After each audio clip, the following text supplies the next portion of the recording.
Je m'appelle Ralph Willy et je suis le directeur général de Claes Industries.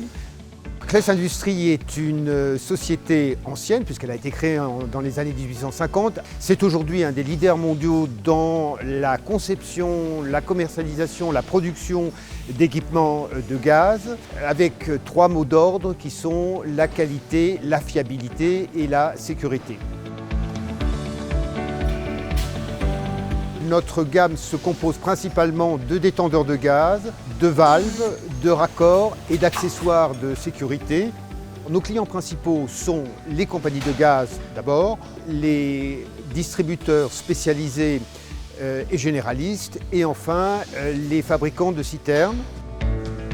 Nous réalisons un chiffre d'affaires d'un peu plus de 30 millions d'euros par an et nous occupons environ 180 collaborateurs.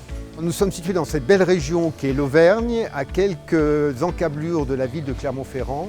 La raison pour laquelle c'est important pour nous d'être dans cette région, tout d'abord parce que c'est un bassin industriel puissant.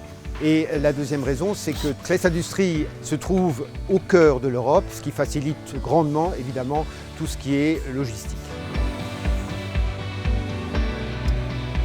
La croissance externe, et c'est un point très important, a toujours été en fait une des préoccupations de Claes Industries. Le groupe est composé de 4 entités.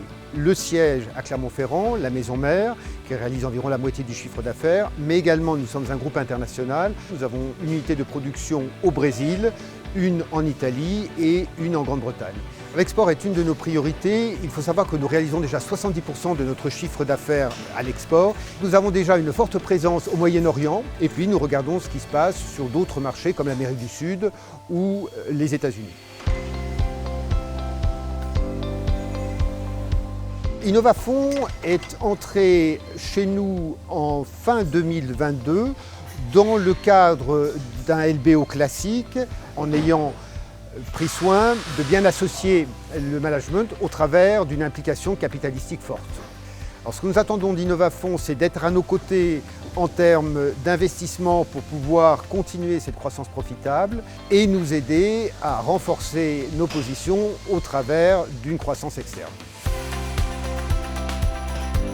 Nous sommes entrés dans une démarche RSE dès 2019. Ce à quoi nous nous attachons, c'est au travers de l'innovation qui est fondamentale pour nous, de pouvoir répondre d'abord aux grands enjeux environnementaux et en particulier tout ce qui est la décarbonation, également de pouvoir répondre aux évolutions législatives tant nationales qu'internationales qui deviennent de plus en plus contraignantes. Ce sont les deux principaux enjeux.